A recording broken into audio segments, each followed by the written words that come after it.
We are tuned in to fitness and consciousness. Today's episode is called The Big Scary Monster.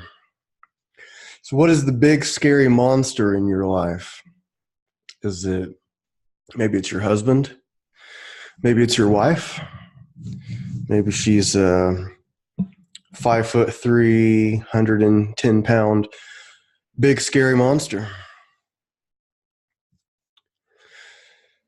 What other kind of big scary monsters do we have? Maybe the big scary monster is yourself when you're alone. Like, what do you think about? Where does your mind go? Maybe that big scary monster is a sink full of dishes. I just got home from the gym a little bit ago. It's about whatever time it is, 9:30, almost 10 o'clock at night, Sunday night.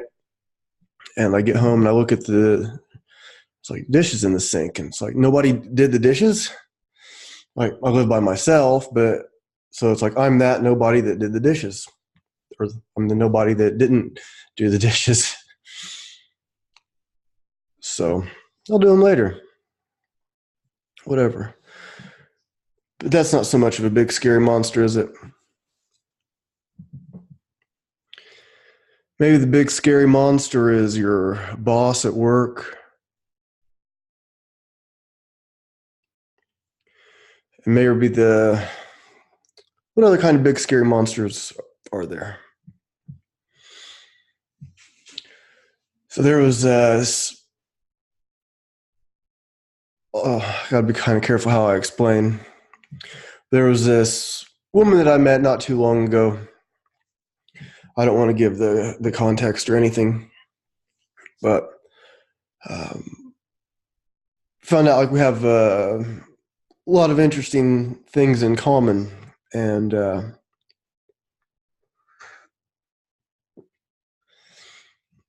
there was a couple. I got to be careful what I say. I want to explain it without giving away who it is or anything. But let's just say we figured out we had a few things in common that I don't think either of us knew before well, of course we didn't know before we met. But then it's like, okay, is there, dating potential here? And that wasn't the reason why we met.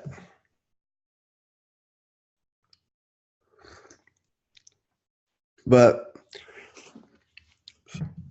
so I guess I like tossed out a little clue that I was interested in at least seeing what happened without even saying that much. Very smooth. It's a big scary monster. And she kind of did the same thing, but then I wasn't sure how to interpret it. Maybe just because I wasn't clear, she wasn't clear, nobody's clear. Sometimes that big scary monster is just as simple as throwing it out there. Hey, I'm interested in getting to know you more, and see what happens. And whatever happens, it's the truth, right? So you ask her out, she says no, she's involved with someone else or whatever, then that's the truth. You might as well be okay with it. And if things go your way and she says yes, then great, it was worth it. The big scary monster was tamed. Then if she says yes, then there's the big scary monster of presenting yourself as something that she would want. And hopefully that's the truth. Hopefully your inner darkness, because everybody has that. Everybody has something Everybody has a dark side, right? Hopefully that doesn't come out and ruin things for you. But anyways, there was another big scary monster that went after today, and that was updating my website. And I had a friend of mine. She made my website. She did a really good job on it. I was really happy with it, and it needed updated because I'm at my new gym, and there's some updates on it that needed to be done. And I didn't want to keep asking her to do it. She's super busy. She did it all as just a favor to me. She was coming to my classes and stuff, so there was a little bit of a trade going on. And so I thought this was like through WordPress, and that I thought that maybe you had to know coding, and I thought you had to know stuff that I didn't know. So I built a website before, and even though it was like supposed to be a simple drag and drop kind of thing, it was still a real pain for me. And it took me a long time to figure stuff out. And I had a buddy of mine, Chris Atkins, just kind of offered to help me out with it. Like, sure. So I called SiteGround, that's the hosting service, and I kind of asked them, like, can you send me the steps to figure this out? And so they sent me some stuff, and it turns out it's really not so difficult. So we did it, and now I'm comfortable with going into it myself. And that big scary monster of building the website, that's not one of these like simple kinds of websites. I can do it. I can do it all by myself now. And I can still get help if I need. So sometimes that big scary monster it's not so big once you start figuring out the steps to conquer it. I'm going to read a little something. I'm going to pick it randomly. I've been liking doing this random stuff. I was doing random Rumi readings for a while, and all my Rumi books had to be taken back to the library. You can only renew them so many times, and after, I guess, a year or so, they get to where you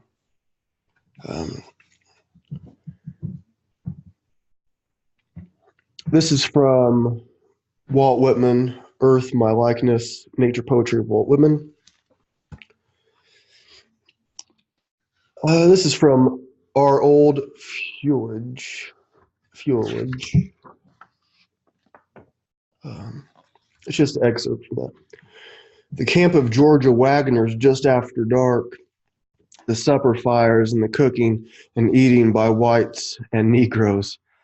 30 or 40 great wagons, the mules, cattle, horses, feeding from troughs, the shadows, gleams, up under the leaves of the old sycamore trees, the flames with the black smoke from the pitch pine curling and rising. That's all it says on that part.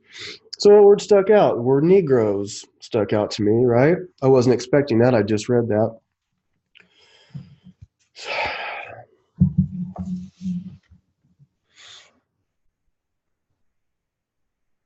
I had no idea that I was going to be taking the show in this direction. I guess that's what makes it exciting. I used to drive a cab, and sometimes I would get into these conversations with people, and sometimes, on more than one occasion, I don't know exactly how many. I drove a cab for 7 years, and there was a older black woman,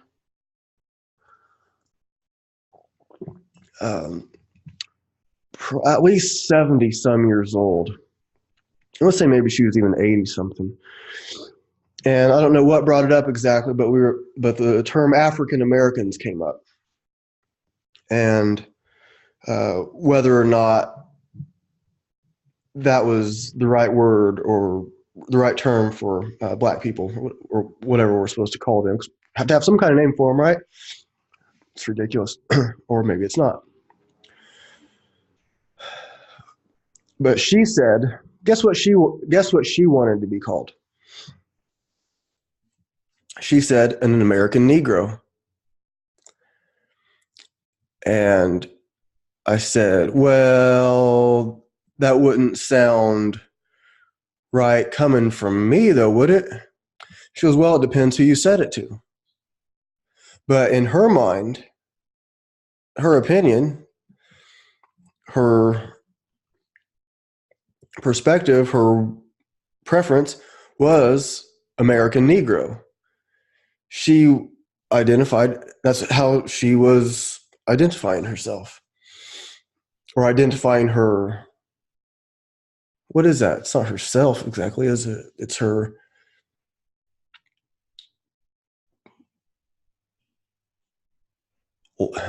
Label came up to mind.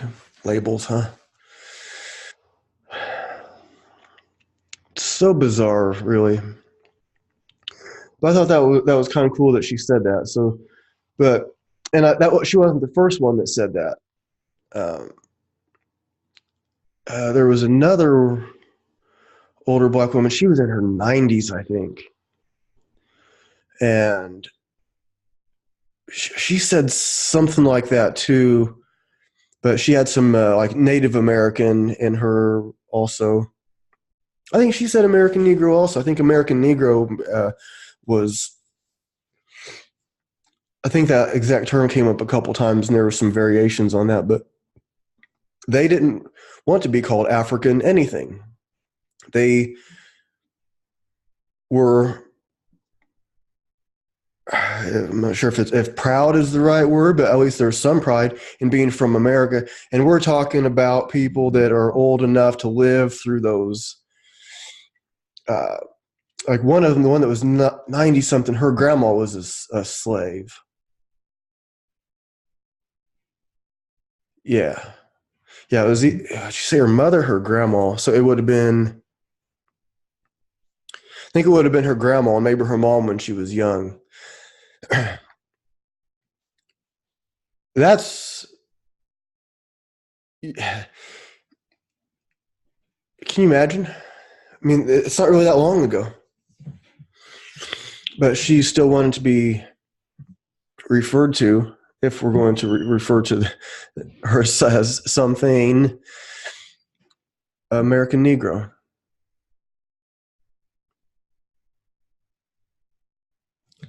But I'm not going to use that term uh, in other circumstances. But why? I mean, it's not offensive, right? Or is it? Depends. Like she said, depends who you're talking to.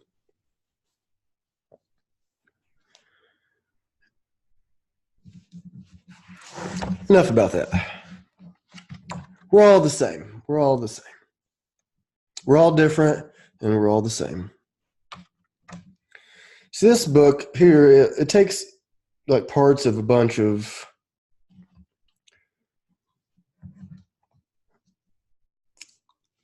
it takes parts of longer poems and I don't know. To the spring and brook. So, still sauntering on to the spring under the willows, musical as soft clinking glasses, pouring a sizable stream, thick as my neck, pure and clear, out from its vent where the bank arches over like a great brown shaggy eyebrow or mouth roof, gurgling ceaselessly, meaning saying something, of course, if one could only translate it. Always gurgling there, the whole year through, never giving out, oceans of mint, blackberries in summer, choice of light and shade, just the place for my July sun baths and water baths too. But mainly the inimitable soft sound, gurgles of it, as I sit there hot afternoons. How they and all grow into me day after day, everything in keeping, the wild, just palpable perfume, and the dapple of leaf shadows and all the natural, medicinal, elemental, moral influences of the spot.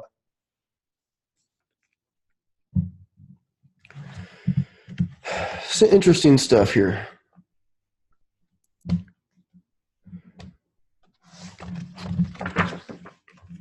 Earth, my likeness. Though you look so impassive, ample, and spheric there, I now suspect that is not all. I now suspect there is something fierce in you eligible to burst forth. For an athlete is enamored of me, and I of him.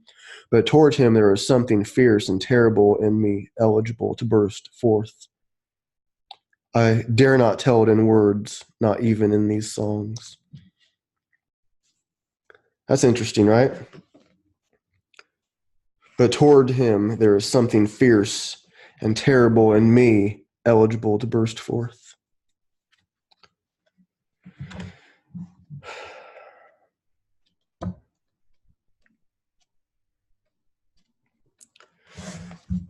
Walt Whitman.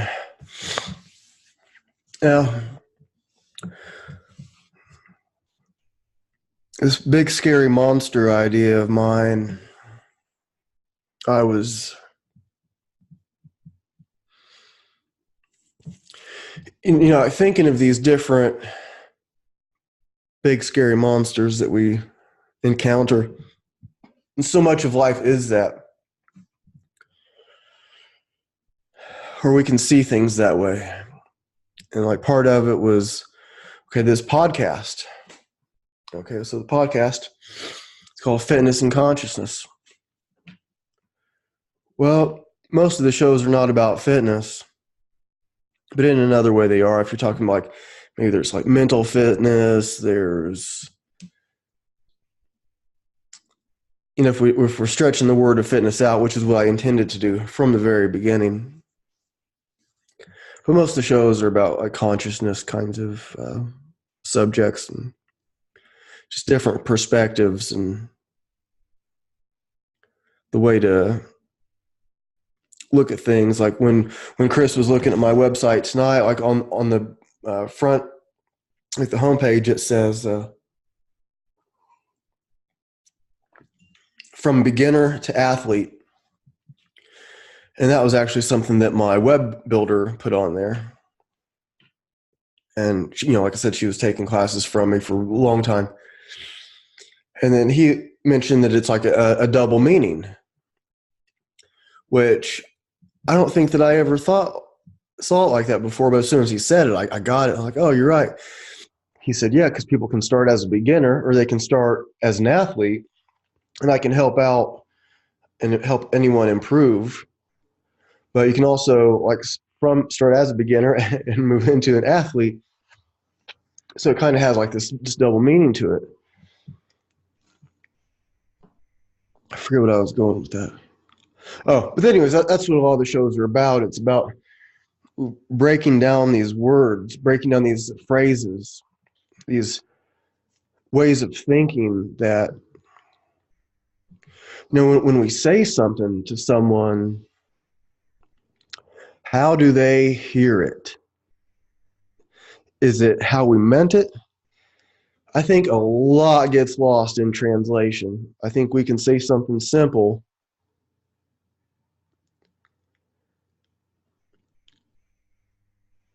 and people don't hear it. Like, there's that saying, like, we don't see people how they are, we see them how we are.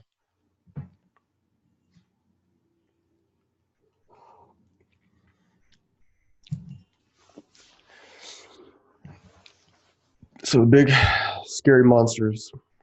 And sometimes maybe going out on your own, starting your own business, that can be a big, scary monster. I'm going to quit saying big, scary monster probably. I don't know how many times I've said it.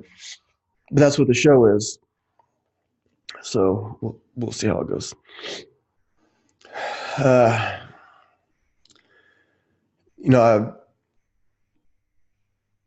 I'd been looking into having my own gym for a long time. I've always wanted my own gym.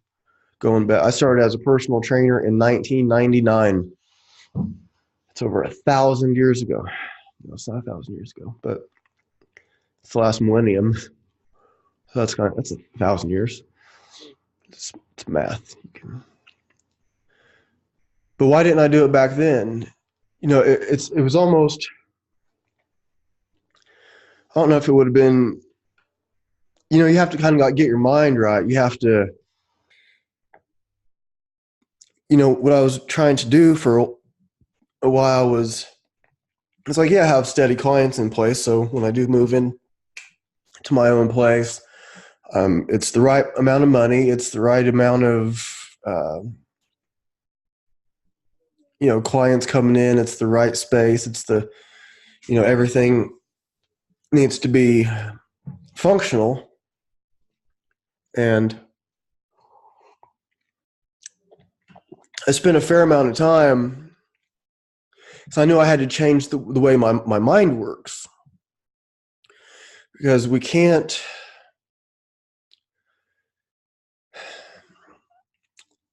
Like, that phrase, you can't get there from here.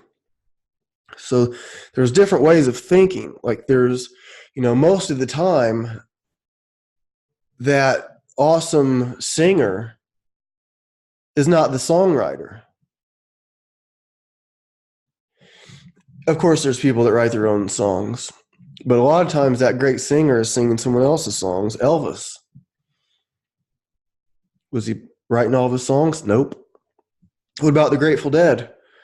Yeah, Jerry Garcia wrote some songs. They've had so many songs, but most of them were written by Robert Hunter. He wasn't even in the band, or he was in the band as a songwriter. He wasn't playing with them. And when Robert Hunter would tour, at least from he had nowhere close to the following of the Grateful Dead, even though he was playing those songs and he wrote them.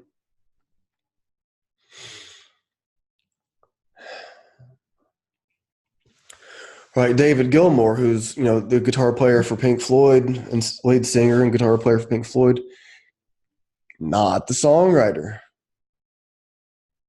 Of course, he wrote a lot. But most of the songs were not written by him, or at least not like the lyrics and stuff. The guitar parts were. So when you're going into business, what are you good at? So I understood the training stuff. I've been a good trainer for a long time. I would even say I'm a great trainer. I know what I'm doing. I've been doing this stuff for a long time. I still study every day. That doesn't mean I'm ready to stop learning. But as far as like some business stuff went, I knew there was a gap in my thinking. So I would talk to some other people, like the friend of mine that built my website, for one. She's like this. I don't think it's crazy to call her a genius at what she does. And then I heard she didn't even go to college. It's like, what? And like another friend told me, and then I asked her, and she goes, no, I didn't go to college for this. It's like, she's like, you can't go to college for this. And she leads the team, and everybody that works for her has a master's degree. But she doesn't have one. She did it herself. She figured everything out on her own. Because when you go to college to learn the stuff that she does, by the time you graduate, everything you've learned is out of date. So she's like this high level. She starts talking about like what she does. I get lost. I have no idea what she's talking about. I'm barely hanging on. She's just on a different level of thinking. And so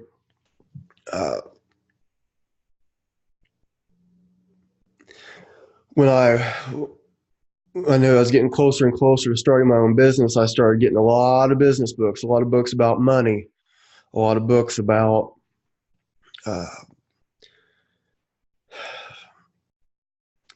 some stuff that may not even seem like it would translate exactly, but even like books about like more like real estate books. Like there's those books series like Rich Dad Poor Dad, Robert Kiyosaki. he has a different way of thinking. And so even though I wasn't really getting into investing in real estate, I do plan on it at some point, but for now I rent an apartment. I like that. I don't have to, if something goes wrong, somebody else fixes it. And if I want to move out, I'll move out. It's not a big deal. That's what I like right now. And so I like not owning the place I live or others, but I'm going to be positioning myself to do that over time. But I wanted to learn from him different ways of thinking. And so like some like what, I'm not going to get into too deep to what he was talking about, but it's like he's telling, like this rich dad and his poor dad. So his rich dad was his friend's dad. And then his poor dad really wasn't poor. He was like a college professor, but he would get a raise or he would get a promotion, and then they would get a nicer car. They would get a bigger house. And his poor dad, his real dad, thought that their house was a asset. But his rich dad, his friend's dad, said, if your house is not an asset, it's a liability because it costs you money every month. Now that investment property that you maybe earn $500 a month from, $50 a month from, you make $5 a month profit from it, that's an asset because it's giving you money every month.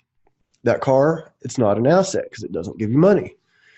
Of course, you can sell it and get some money, but it's not earning you money, so it's not an asset.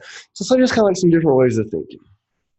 And so I'm reading these different books about like Apple, and I'm looking like, okay, I'm studying podcasting. Okay, well, so I'm looking at guides on like how to do that. And this is like my 113th episode, I think. But then I start like getting books about like communication,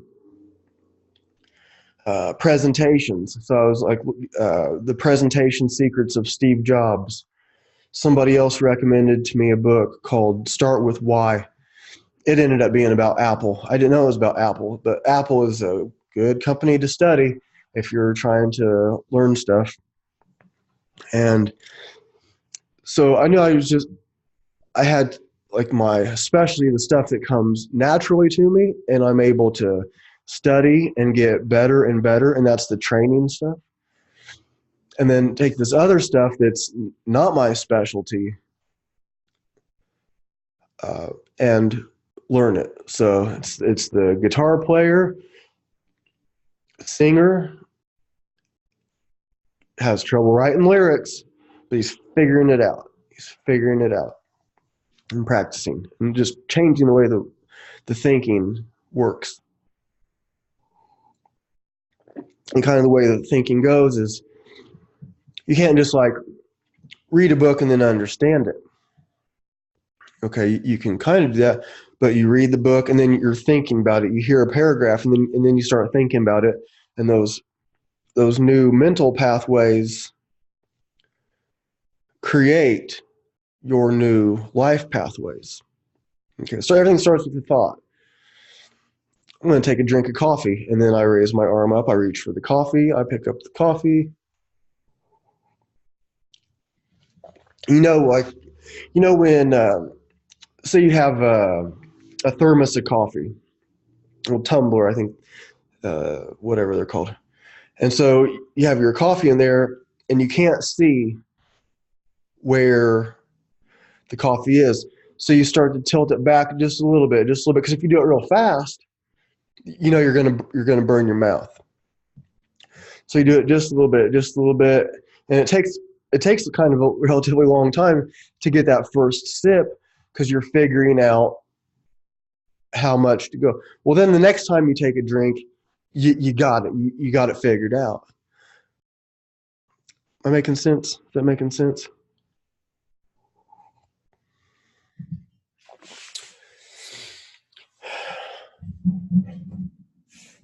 My dad got me this book. I know most people listen to the show, but the show is also on YouTube. It's the Fitness and Consciousness YouTube channel. And it's also on Patreon. If you want to support the show, you can do so on Podbean or Patreon. And if you want to you can do it for as low as $1 per month. My dad got me this book, and it was like a little kit. It's called The Path of the Feather.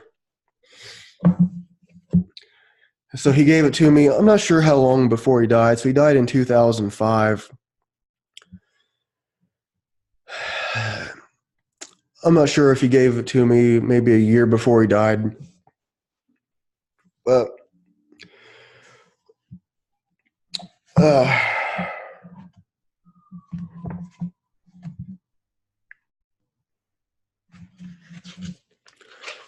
was going to tell a different story, but I just opened it up to this page. I'm going to read from this.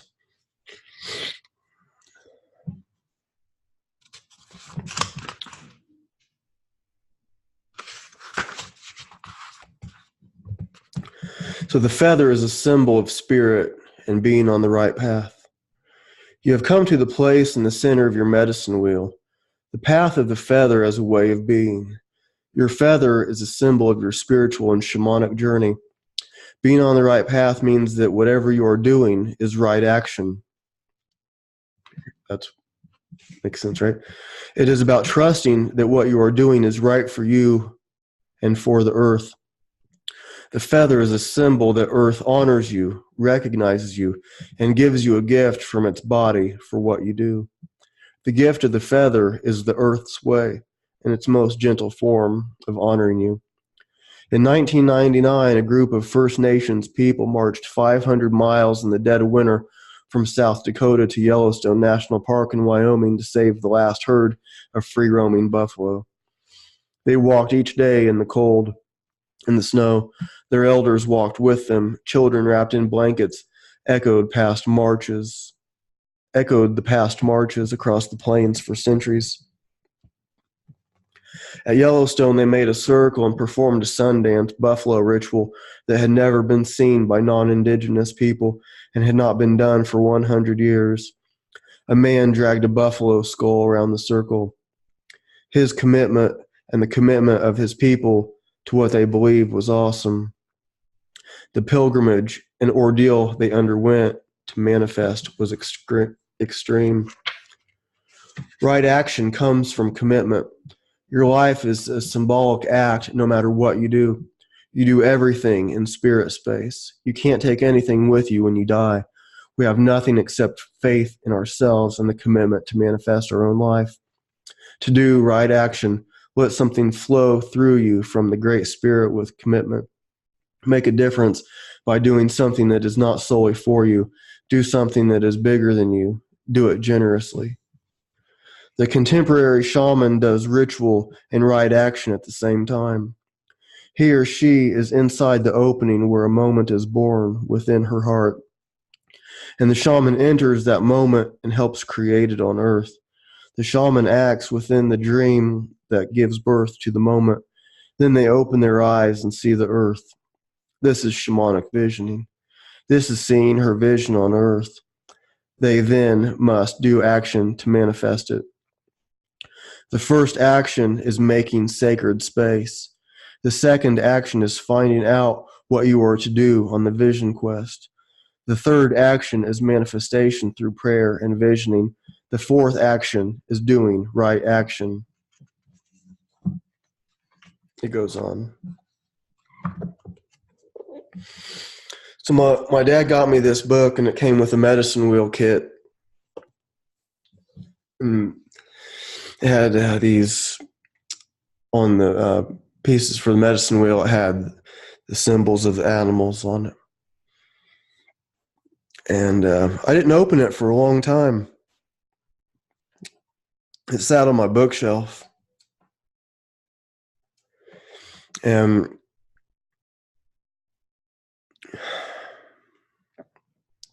I was with a friend,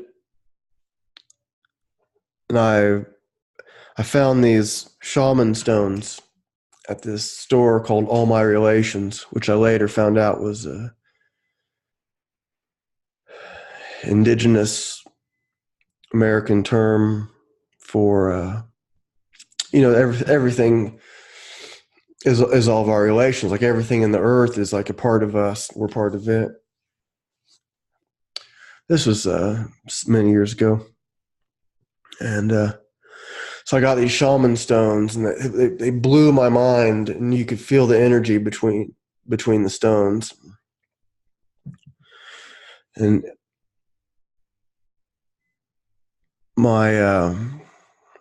so sometimes I go through these different phases where I'd carry stones around with me. And from the time I was a pretty little kid, I was into like tiger's eye, and I get these different like crystals, like quartz crystals and stuff, and these different kinds of stones, and thought they were cool. And I'd read about the esoteric properties and magical healing properties and stuff, but I never really had any experience proving any of that. I just pretty much thought they were cool, these rocks. And I had some friends, probably, maybe junior high, but high school. I had friends, and we collected different stones, and we would trade and give them to each other. And hippie kids doing hippie kid stuff, and never had any kind of experience that I thought really gave them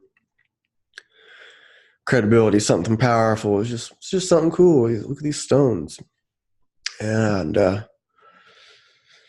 so I was at this store, all my relations. I took this friend of mine to the dentist, and I was like, oh, well, while you're in the dentist, there's a shop I've been meaning to go into. She's like, okay, cool. I was like, yeah, just call me when you're done, and I'll be right back. And so I go into the store. It's on the west side of Indianapolis. And I go in, and as soon as I go in, I'm like, I smell the sage. And like, where I was like transported into, it was like I was in a different kind of dimension. I smelled sage a million times. Oh, like burning sage. But it was like when I walked in, it was like a door to a different realm.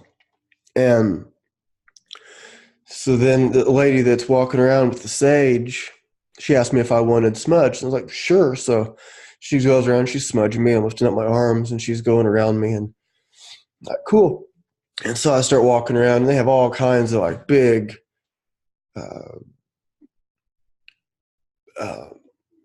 quartz, like the purple. I can't remember what the purple's called, but all kinds of different stones and cool little things and books, and I'm just like looking around, and they have incense, and they have just a bunch of cool stuff like that. And I'm looking and looking, and I'm not really seeing anything that I'm going to buy.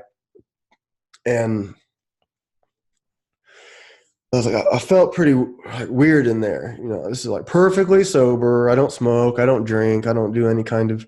It was just walking through these doors. It was like walking through a different kind of door, And then I was like starting to like look at my phone. I'm like, it seems like my friend should be calling me. She should be about done at the dentist. And it's like, I wonder if my phone even works in this realm.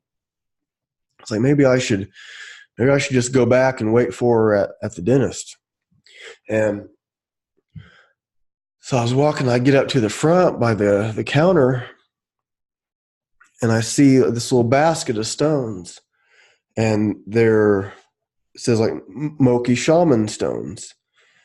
And it's like the properties of them were like access to ancient and future knowledge, like protection, and I found them really fascinating.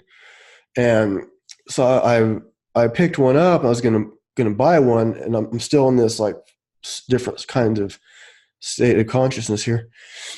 And the lady said, she goes, "Oh, are you getting a male or a female?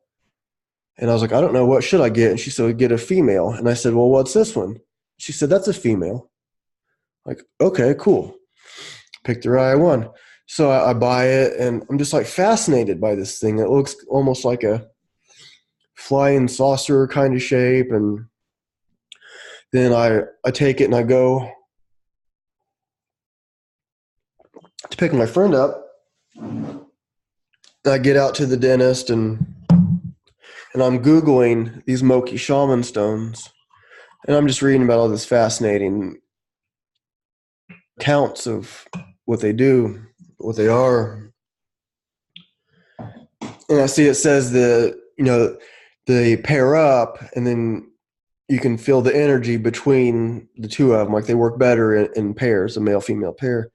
So when my friend comes out, I show it to her and start to tell her a little bit. I was like, I want to go back and get a male now. Do you mind getting her? And she goes, no, cool. And she was into stones also, and she wanted to get one. And so we're back at the store, and she had more or less the same kind of thing happen with me as me.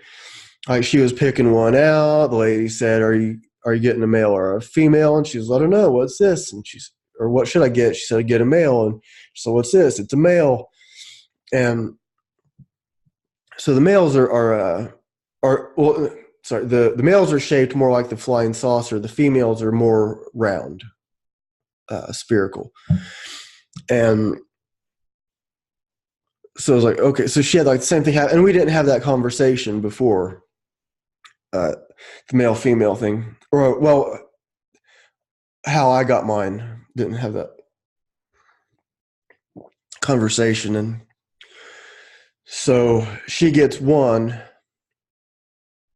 and I get my pair, and you can feel the energy between them. There's like a magnetic pulsing. They don't push away, and they don't pull towards. It's like this pulsing sort of, and they have like some iron in them, so it's not like something that's just in your mind. I mean, this is science also. This is like, anybody can feel it.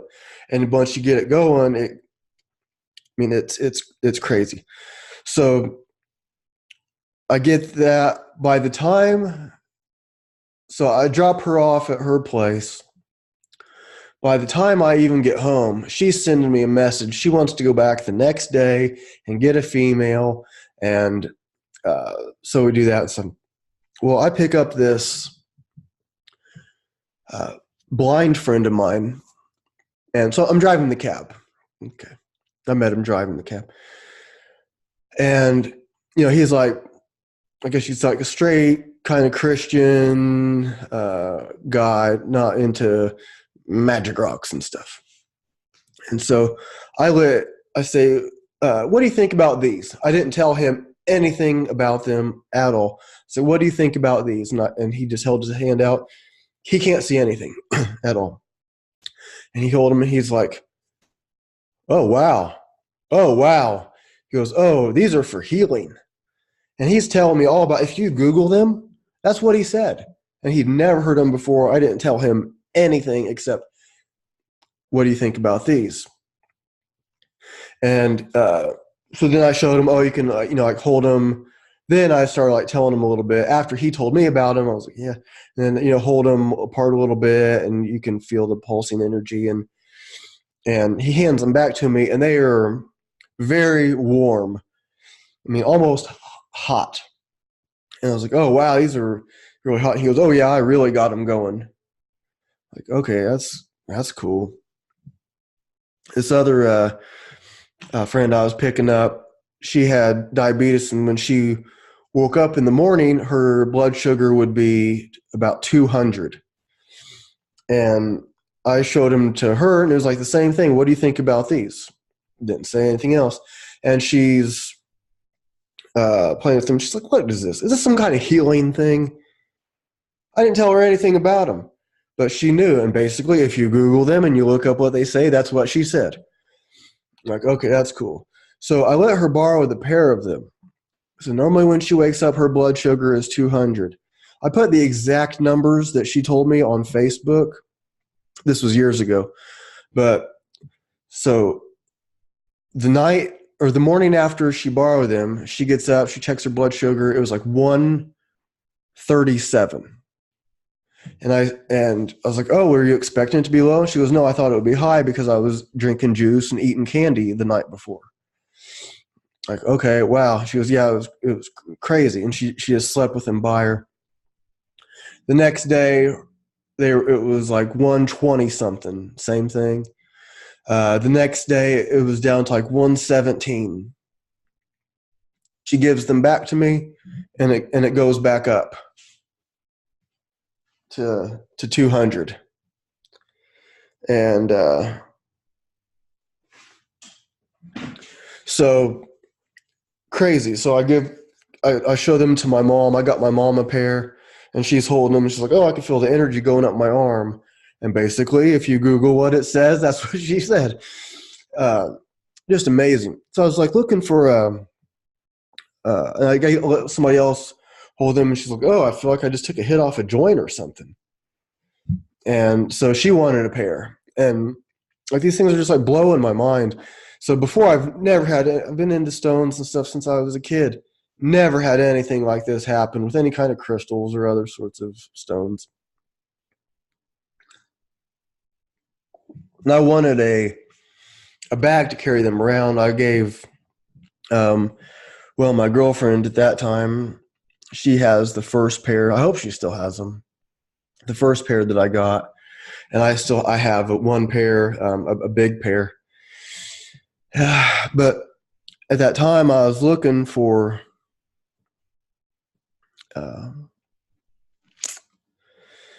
a medicine bag to carry them around in.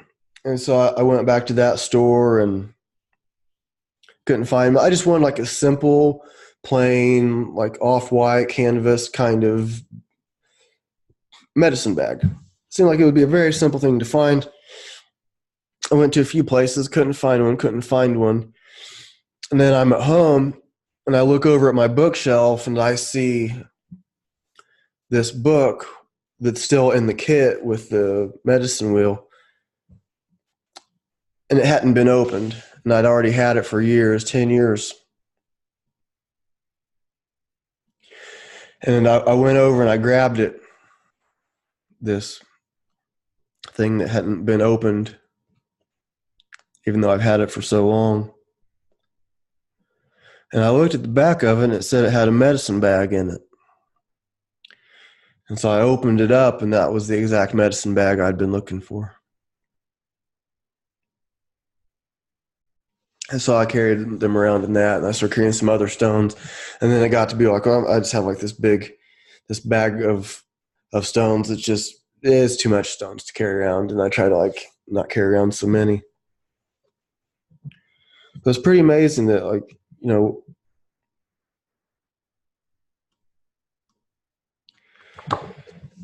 and I don't call myself a shaman or anything. I've studied a lot of that stuff.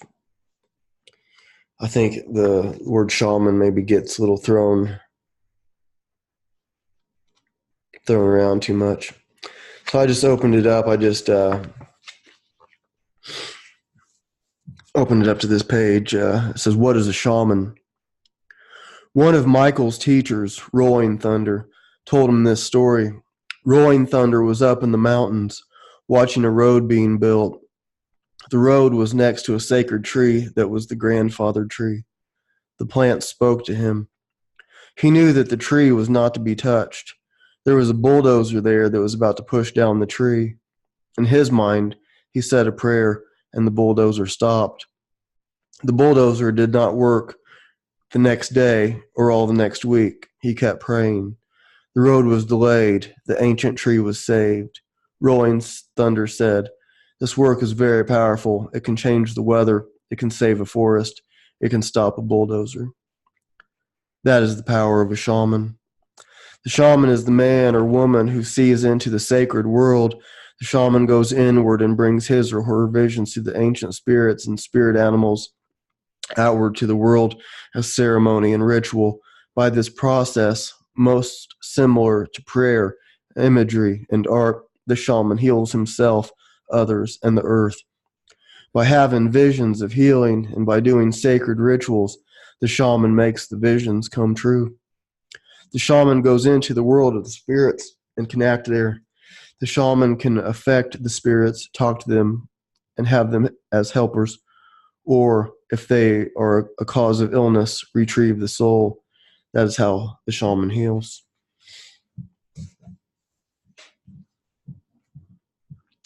There was another weird thing that happened with those shaman stones that I have. And his friend of mine, he went to the hospital. He thought he had kidney stones. There was a lot of pain. And they just thought it would pass. He's calling the doctor. And, it's like, oh, describe me. Oh, it's going to pass. And he goes to the hospital. Turns out he has appendix burst. He'd been walking around with a busted appendix for a while. A few days. Could have died. Like septic, lots of pain. And they, I remember seeing his picture that he posted on Facebook of him in the hospital looking rough. And so I sent him a message like, I'm going to bring you my shaman stones tomorrow. I'm like, okay. And so that night, I was imagining my shaman stones were on my dresser, and I was like trying to send them to him in my mind so he could use them that night while they were still with me. And I kept seeing them like go from my dresser to his belly, and then they'd be back on my dresser really fast. And I was trying to, in my mind, keep them there, but they kept like popping back, him popping back. And then the next morning I went there to drop him off. And so he was on Dilaudid, like heavy duty painkillers. And when I got to him that morning, I asked him how he was doing, and he said that last night he felt like he turned the corner. It was the words that he used, and he felt a lot better, and he wasn't even on painkiller that day. But I left him the shaman stones. He was still getting like IVs and stuff. But did the shaman stones do anything? Not crazy? Well, when the diabetic was sleeping next to him, her blood sugar went from 200 to 137 to 120 something to 117. And then when she gave them back, they went boom, boom, boom, up back to 200. That was real. The blind guy knew they were for healing, and I didn't tell him anything about them, except, what do you think about these? Another lady that could see, but I didn't tell her anything about them, knew they were for healing.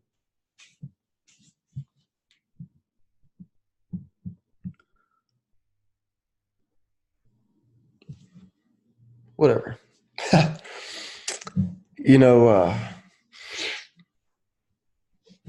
Well, let's look at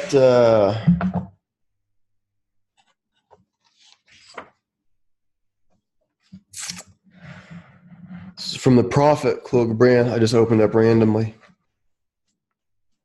and then turned a page back because I didn't open it to the beginning. Then a priestess said, "Speak to us of prayer." And he answered, saying, "You pray in your distress and in your need. Would that you might pray also in the fullness of your joy and in your days of abundance. For what is prayer but the expansion of yourself into the living ether? And if it is for your comfort to pour your darkness into space, it is also for your delight to pour forth the dawning of your heart. And if you cannot but weep when your soul summons you to prayer, she should spur you again and yet again, though weeping, until you shall come laughing. When you pray, you rise to meet in the air those who are praying at that very hour, and whom save in prayer you may not meet. Therefore let your visit to the temple invisible be for naught but ecstasy and sweet communion. For if you should enter the temple for no other purpose than asking, you shall not receive. And if you should enter into it to humble yourself, you shall not be lifted.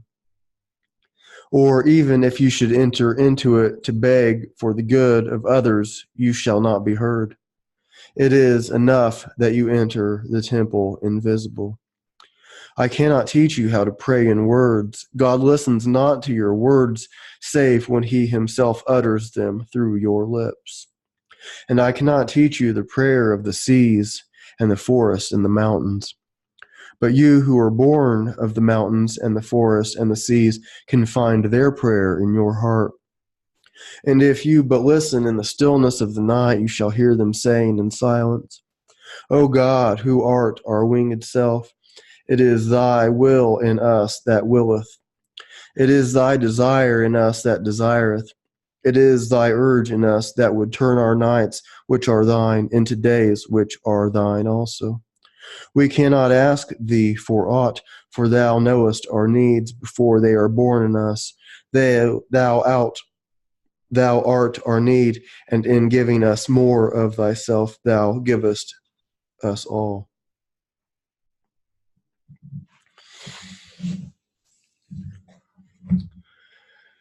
So another big scary monster might be coming on this podcast, doing this show, and I'm putting myself out there for like thousands of people to listen to.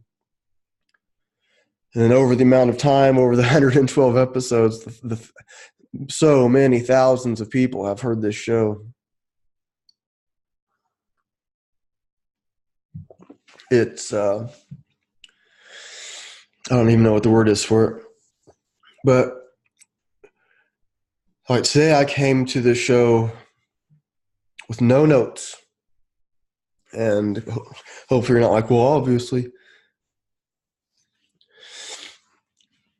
So why would I do that? I mean, I had in my mind, the different big scary monsters to explore. There's also a part of me that just kind of has a trust. I just trust that once I get going, if I just show up and I hit record and here I am, that the magic will happen. And magic is maybe something quite mundane, but maybe the magic is more magical. And maybe I'm reading just what you needed to hear. And maybe I put things in some kind of wording of my own that helps you in some way. And I hope that's what happens. I hope this show stimulates thought and action, and I hope I have, some positive influence on the people that listen. We be entertained for a little while, or something to think about. I know there's a lot of shows. I know people can spend their time on other things. And I have a guest coming up. It's been a while. I got my computer fixed. Oh, it's been fixed for the last few episodes. I do have, right now it's just one guest that I'm talking to. I haven't been asking people for a while. Well, there might be a couple. There's one. Well, I have a few things in the works, but if you have any feedback, you can send me a message. The easiest email is fitnessandconsciousness@gmail.com.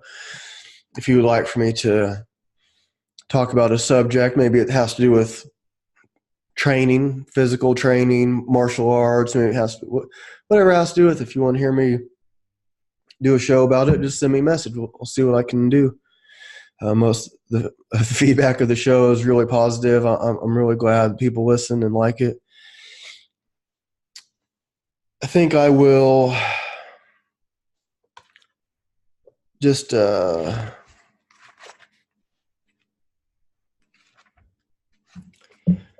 think I'll read one more thing here.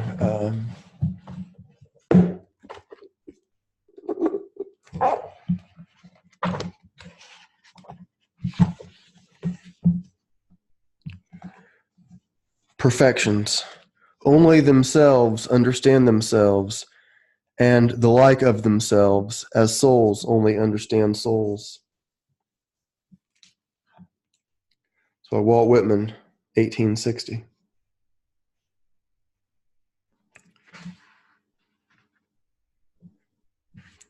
Only themselves understand themselves, and the like of themselves, as souls only understand souls. What do you think about that?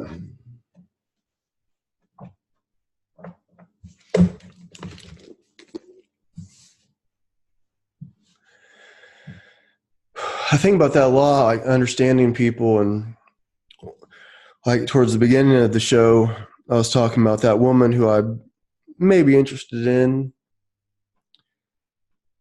The one who had a lot in common with, and maybe she gave some hints that she was interested, maybe, but and then maybe I gave some maybes.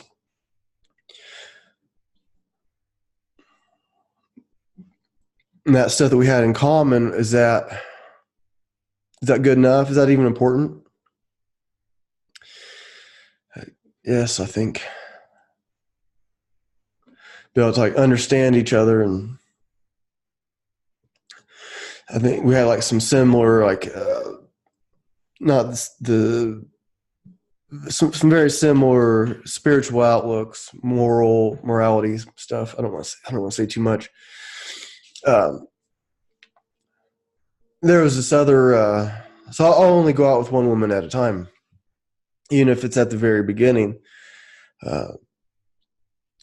And there was someone else, sort of like dating app that I talk about sometimes. And from what it seems like so far,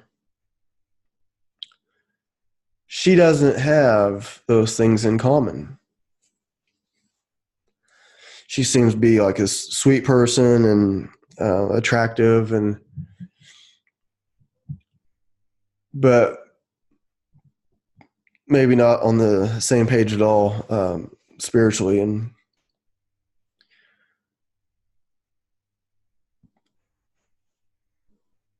I think I'll leave it at that. Just a little something to think about. So which one would make more sense? And it's interesting, like when the one that you think you don't have as much in common with seems to be more interested in you than the one that you think you do have a lot in common with. But yeah, still both at the very beginning, and we'll see what happens. Thanks for tuning in, and go after those big scary monsters, but have a strategy.